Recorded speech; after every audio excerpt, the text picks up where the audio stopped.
perkara yang disebut sebagai 20 perkara ini sebenarnya menimbulkan juga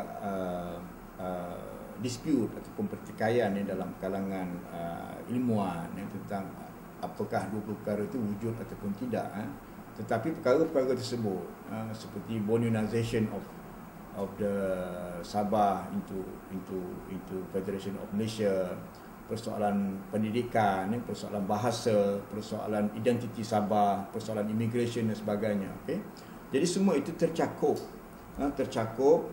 tertulis secara strukturalnya dalam Perjanjian Malaysia 1963, which is saya percaya tidak ramai juga orang Malaysia sepatutnya sebagai rakyat Malaysia ni melihat Perjanjian Malaysia itu balik. Okay? Baik.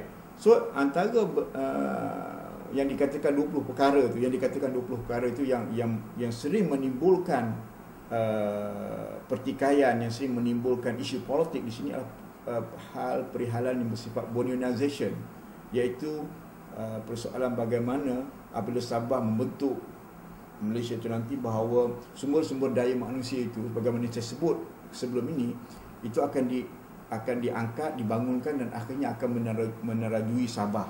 Okey. Jadi ini yang sering kali dikatakan sebagai isu, yang the most issue lah dalam konteks 20 perkara itu yang sering kali dipertikaikan oleh para kepimpinan Sabah.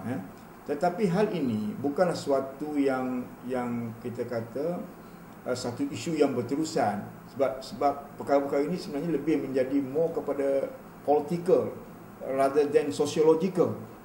Dia lebih tiap kali ada pilihan raya, tiap kali ada suatu isu hubungan yang tidak begitu baik antara kerajaan negeri dengan kerajaan persekutuan, maka hal begini timbul.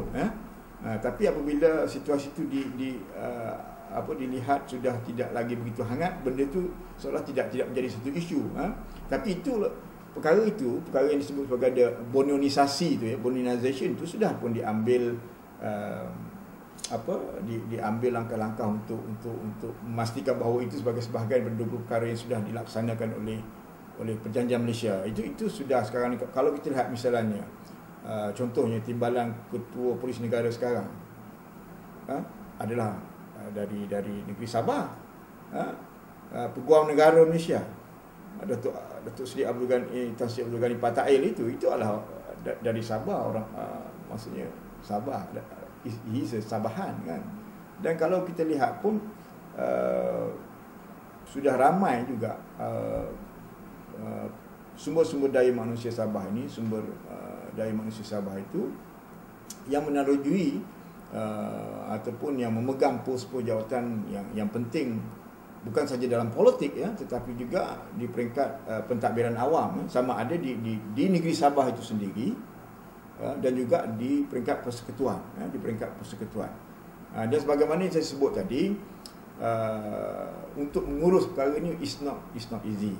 Kita ni adalah sebuah negara persekutuan yang baru 50 tahun. Ada orang kata inilah sambutan Jubili Emas kan. Bagi saya 50 tahun ni masih muda, masih tercari-cari, orang kata masih lagi cuba nak membentuk identiti dia dengan lebih baik. So 50 tahun tu bukanlah satu jangka masa yang kita kata semuanya tidak ada isu. Along the line itu, along the journey to achieve 50 years itu, keadaan up and down itu, jatuh bangun dan sebagainya, berbagai isu, krisis ekonomi, krisis politik dan sebagainya, itu sedikit sebanyak memberi implikasi yang juga kepada persoalan membangunkan persekutuan Malaysia. Jadi persoalan 20 perkara ini saya tidak nampak dia sebagai satu isu yang langsung tidak dipedulikan dalam persekutuan Malaysia. Dia satu perkara yang sentiasa diambil, yang diberikan perhatian oleh kerajaan negeri dan juga kerajaan persekutuan. Cuma sometimes kadang-kadang mungkin juga strategi kerajaan negeri ataupun kepimpinan negeri untuk sentiasa mengingatkan persoalan persekutuan bahawa bagaimana dengan 20 perkara misalnya kan. Saya rasa ini juga satu strategi lah yang sebenarnya kalau saya lihat secara sosiologikal bukanlah satu isu. Dia adalah satu sebahagian daripada benda yang kemungkinannya perkara-perkara yang perlu diingati, yang perlu diperingatkan daripada semasa ke semasa, bahawa dalam konteks Sabah itu perlu diberikan perhatian. Dan kalau kita lihat ya, dalam selepas 50 tahun ini juga masih ada lagi persepsi ataupun kekeliruan dari sudut Sabah itu sendiri. Ramai yang mengatakan bahawa Sabah ini menyertai Malaysia. Kan? Sabah sebenarnya dia tidak menyertai Malaysia. Dia membentuk Malaysia itu. Saya rasa kalau tidak ada peranan Sabah di situ, kemungkinan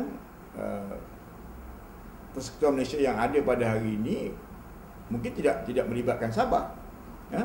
Jadi Sabah ini sebagai satu sumber daya, bagaimana saya sebut awal tadi kan, dia mempunyai peranan yang sangat signifikan dalam konteks sejarah pembentukan Persekutuan Malaysia itu sendiri. Dia bukan menyertai Malaysia, dia menyertai proses rundingan untuk membentuk Malaysia. Bermakna dia itu satu entiti yang sangat signifikan. Dia bukan sebahagian, kalau saya boleh sebut di sini, status Sabah ini saya fikir agak berbeza dengan status negeri-negeri lain di Semenanjung macam Perlis, Pulau Pinang dan sebagainya. Mereka ini adalah negeri yang membentuk Persekutuan Tanah Melayu. Tapi Sabah ini adalah wilayah politik yang membentuk Persekutuan Malaysia. Which is satu keadaan yang kita rasa kita perlu lihat perkara dan fahami perkara dengan secara baik dan juga secara berhati-hati, supaya tidak orang kata Sabah ni menyertai Malaysia. Kadang-kadang hal-hal begini yang boleh menimbulkan sensitivity kepada masyarakat Sabah bahawa mereka menyertai Malaysia. Tapi logik akalnya adalah betul. Bagaimana mereka nak menyertai Malaysia sedangkan Malaysia tidak pernah wujud? Kan, mereka lah yang Sabah lah sebahagian pada entiti yang membentuk Malaysia itu sendiri. So dalam konteks perkara 20 dan konteks Sabah dalam Persekutuan Malaysia, saya fikir perlunya ada satu usaha di mana dalam konteks misalnya memahami sejarah persekutuan itu, perlunya ada satu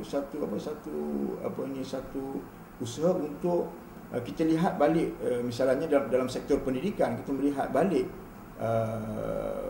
sektor pendidikan sejarah Malaysia umpamanya.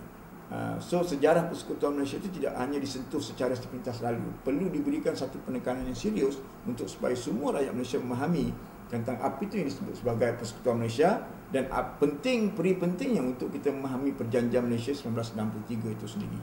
Dengan cara ini saya fikir dia boleh melalui pendidikan sejarah ini, saya percaya dia boleh mengatasi banyak perkara, banyak kekeliruan terhadap Persekutuan Malaysia itu sendiri.